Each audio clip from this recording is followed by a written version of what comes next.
I've been to Commissioner Children and everything, but this lady rang back a few weeks ago and said, oh, we've got a letter back from Sips and Timaru, everything's okay. I said, no, it isn't. It's not okay. Definitely not. I said, the police are well and truly involved. And she said, oh, how do you remember that?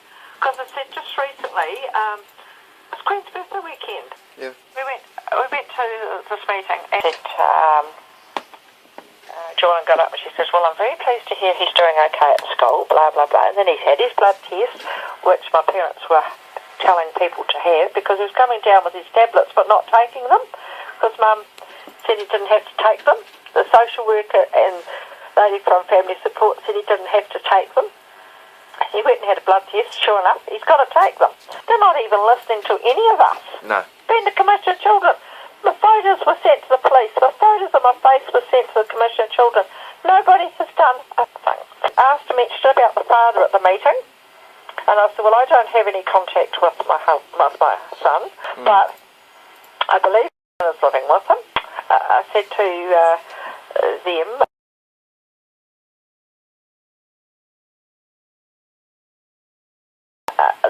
the father, I said, I've always maintained, we've always written it down, the father should be involved in life. I've got a thing here from a Commissioner of Children lady gave me. It was for Review Committee, Child, Youth and Family, Review Secretariat, Ministry of Social Development, PO Box 1556, Wellington. Sharon Elborn from Wellington, Commissioner of Children. I got rung up. It was Queen's birthday, just prior to Queen's birthday weekend on the Friday night. The phone went, hi Judy, it's Marie Hargaden here. I'm supervisor for Natasha Carwell. She's the supervisor now. That used to be the social worker for the other two boys. I said, oh yes Marie. Could you come in please? I've got Bailey here on Friday night. Why? And I said, why is he there? And she said, oh, I'll tell you when you get in. If you just come in, because it's 5 o'clock, everybody will be shutting down. I go in, I told Brett, yeah, go immediately. So I went in, and she said, Bailey, I think that seeing you having overnight access tomorrow with him, perhaps if you come in and we'll give you to him tonight. I said, oh, that's fine, oh, no problem. But the mother was trying to stop the access, the court access. I said, she should have been done for it, and you know, we've been to the police. She should breach of court order. She should have been bloody done for it. So anyway, lo and behold, I go in, standing there and I'm waiting and bloody, and nearly an hour. Then I got talking to another lady who I knew there, and she said, look, another fella come down, he said, I think this is, you know, he told me who he was. I come to see Marie Hargaden. I said who I was.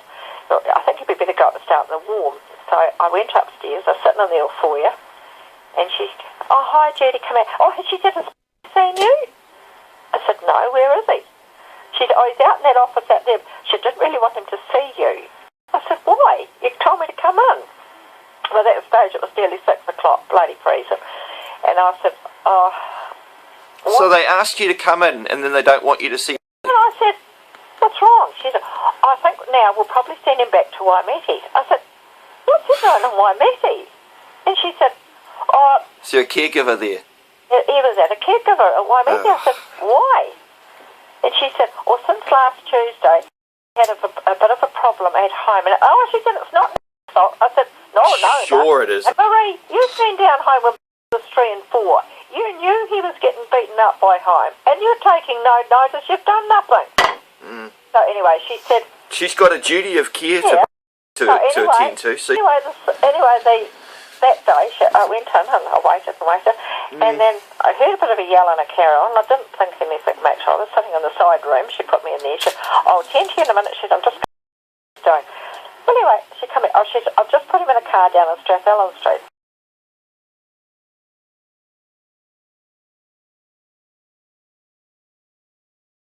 I said, well, I thought he was coming home with me. Anyway, she said, oh no, I've changed my mind. She said, I'm sending him back to Waimete. I said, well, what's going on in Waimete?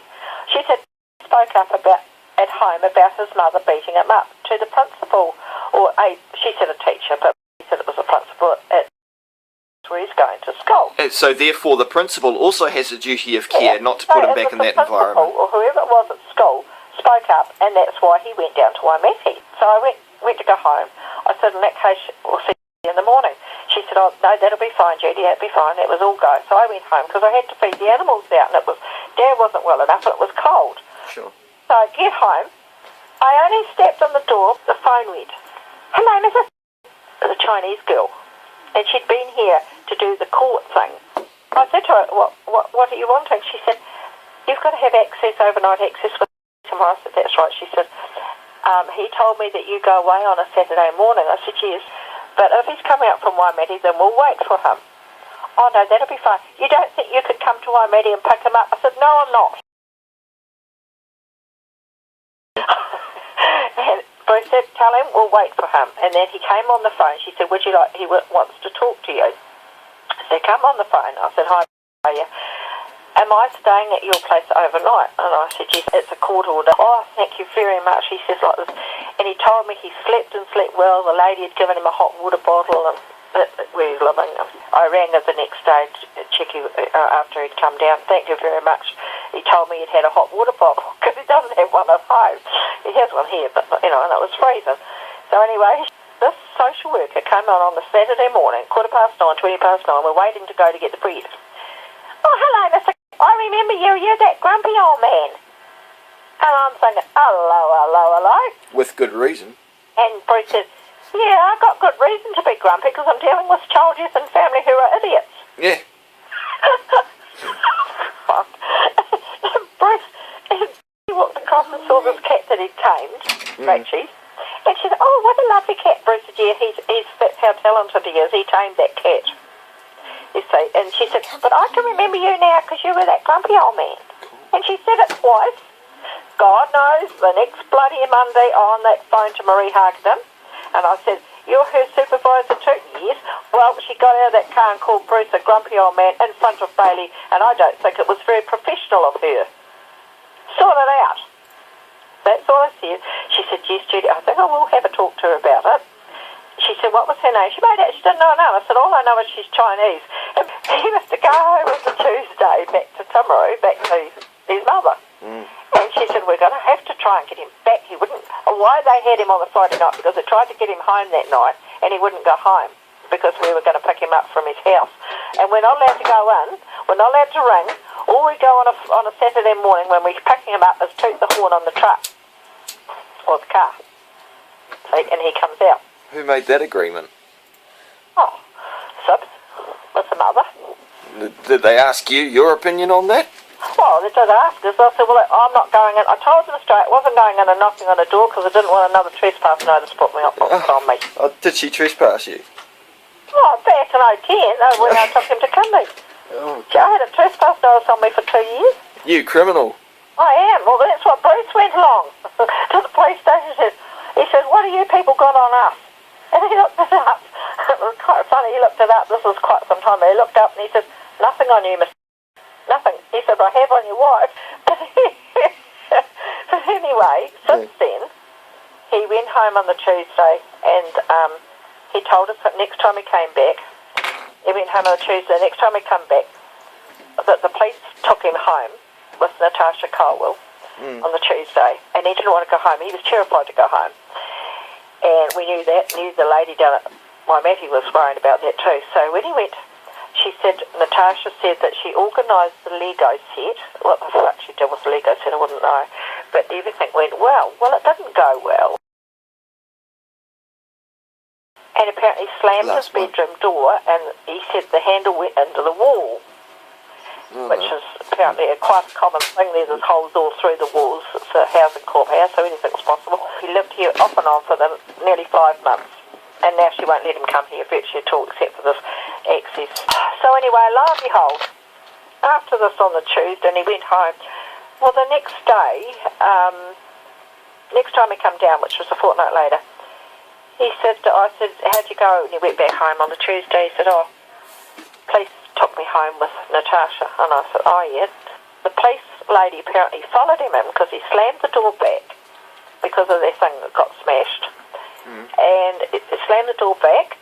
She went in, grabbed him by the chest, which I still believe did happen, grabbed him by the chest and threw him about the windowsill and hit his head on the windowsill, and he cried. Wouldn't surprise me in the least. Yeah.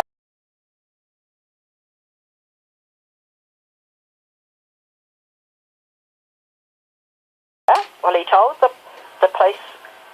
He told me the police. He actually gave us a demonstration while he's having a fish that night before he went home. So anyway, lo and behold, he went out to Natasha, the social worker, and said what she'd done. She turned around and she said, "Oh, but that didn't happen."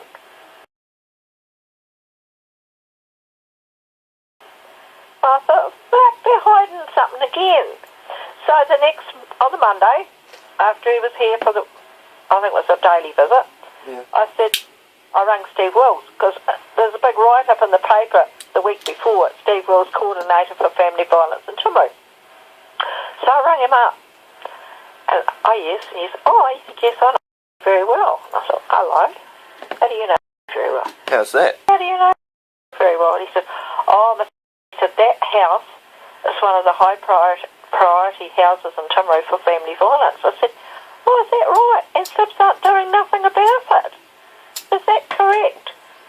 I said, Bruce and I have spent 15 to 20 grand trying to get access to the kids and be backwards and forwards with SIBs, and they're taking no notice. In over 10 years. Yeah, over. You can't get you may be able to get recompensated in money, but you're never going to get that time back. No. So anyway, I said, and he said, I'm sorry, and I said, when are you people going to step in and do something, otherwise there'll be a bloody murder there? And that's exactly, I didn't swear, but I said, that's what I said. Yeah. Tania Mezerl, she's from Family Works, and she deals day to day with the children. And she said to me... So they all know what she's like. So what's the hold up? Is it the legislation? Is it them all being ignorant? What? He told me they're dealing with in other words, SIBs, I presume he meant. He said, we're dealing with the priorities of it. And then they didn't... Well, I suppose when you... They didn't know where Rodney lived. Yeah. And I've always said, all I know is he should be involved in Bailey's life. Dan Gibbs recently, he's in the thing, keen by nature, garden maintenance, I said. And she said, if you don't have anything to do with your son, how do you know that? I said, my son in Auckland told me that. Yeah. That's what fucking Rodney told me, the brief moment he decided to actually grow up here and start talking to me. I spoke to Marie Hagedorn because school holidays started, and he had asked us last time he was down, could he come for a few days at school holidays, or even a day. Yeah. And last Friday night I rang. Yeah. Rang, phone went slam. Right? Yeah. The next morning, on Sunday morning, before we went to get the bread, I rang the code first, and he answered. I said, hi, Nana here. Well, I usually say Grandma, but he calls me Nana. And I said to him, I've been asked by Natasha Carwell, your social worker, to speak to your mama if she will let you come down for a day visit, because she told Natasha last week that we can come down for a day visit. And I said, we've got lambs. I thought you might like to come down and see us, and just ask Mum, we'll pick you up when we're going to get the bread. And he said, Nan on the phone, can I go down there for the day? She went, no. And slammed the phone down. So I rang and left a message with a supervisor, Marie Hagedorn, and I said to her, we can't get through. I'd like to come down even for a day visit and see the animals, because they're always pushing that he needs to see animals and deal with that. And I said, he's living in a house of violence, which you all know about. She rang me back this morning, and she said, hi Judy, Marie Hagedorn here. She rang me 8 o'clock, and I said, oh yeah, how are you? Good, thank you for ringing me back. And she said, it's access to Bailey. We can't actually deal with it. You'll have to deal through a lawyer. It was Natasha last week who spoke to his mother and said that she would agree to a day visit, in the holidays. Otherwise, he'd be going down to Waimate to a caregiver. And the police had told me that he'd be better off with you and Bruce instead of a caregiver. I said to her, well, there's not a lot I can do about it, because I said I'm not going back to court unless I said I'd have to have a talk to Bruce. No, not at your expense. No, and anyway, she said, she said to me this morning, we're having a lot of dealings with lots of problems going on there at that house. Okay. Anyway, after I knew about the Steve Wills telling me about this, I said, well, I believe a police lady was a bit violent, and I'm not putting up with that. We have told him if there's a problem going on at home, speak to an adult or a school teacher And he's not going to go to an adult or a policeman if they're going to be violent Or a towards him. police about it. And I said, we don't need the police going in there being violent to him. I said, have another violence as he is. And anyway, she said, I think you'd be best to speak to Jan Gibb. Oh no, Jan, I spoke to Mark Offin. He told me to speak to Mark Offin because he deals with the staff. So I rang Mark Offin, spoke to him, and he spoke to the police lady. I said, I didn't know who she was, but anyway, he since told me it was Jan Gibb, so I've spoken to her a couple of times. Constable Jan Gibbs, eh? Anne Gibbs. She's a youth aid coordinator youth aid person for whatever, up to 15-year-old. I said to her who I was, and she said, oh yes, I've known lots of times. This police lady, Jan Gibb, told me there was an incident at the school recently. She told me this morning. The lady who is the head lady here, Lorraine Cullerton, she hasn't been in Timaru very long, but she's head of Timaru. When I told her about the social worker asking Bruce could she check on his medical records, and Bruce said, like hell, nothing to do with you. Yeah, that's going over in a... Yeah, and Bruce ordered them off the property. No, it was this Tania Mezzle and this Ina McCall, she's South African. We've all said to them, she's got a young boy there, 6-year-old. But I said, he's seeing all violence too, and I said, he's going to do exactly what and they're all bashing one another up, and the mother included. I said to her, I have seen the mother belt them. No, I said to her, I said, you're talking rubbish, nobody is doing anything about it, and these kids are getting violent, so I don't know what's going on. Well, Marie Hagman actually asked us the other day to go for custody. Oh, I said, yeah, but that's court, and it's costing me money. I've seen in the paper that it's Anne Tolley that deals with dealing with the violence part of it. Yeah. You know, it was actually, I think it might have been on telly, something about family violence and what have you, and it said something about Anne Tolley. So I didn't know who she was, but Bruce said, oh, we could always go to her. We're talking about this court order thing. Yeah. Bruce and I I didn't want Bruce said, if he comes down, his mother won't let him come down. This was before he was taken, down to the Waimate, but she was going on, and because it hit me, they were only letting him come monthly, Sibs were. Yeah. But that was going on, and they did it for 2 or 3 months. He knew he did wrong, okay? Yeah. And I said, right, we'll just go back to court. Oh, no, we can't do that, says Natasha. And she was going along with the mother. And the mother was saying, oh, no, he's not coming down to stay at your place overnight. Oh, that's not happening. I said, it's a court order. Yeah. So we went, and when I spoke to Marie Hagelin that night, as she let me out, I said, well, thank you, Marie, because I said, he can come and stay overnight tomorrow. And she said, Judy, it's a court order. They can't go back on it. I said, well...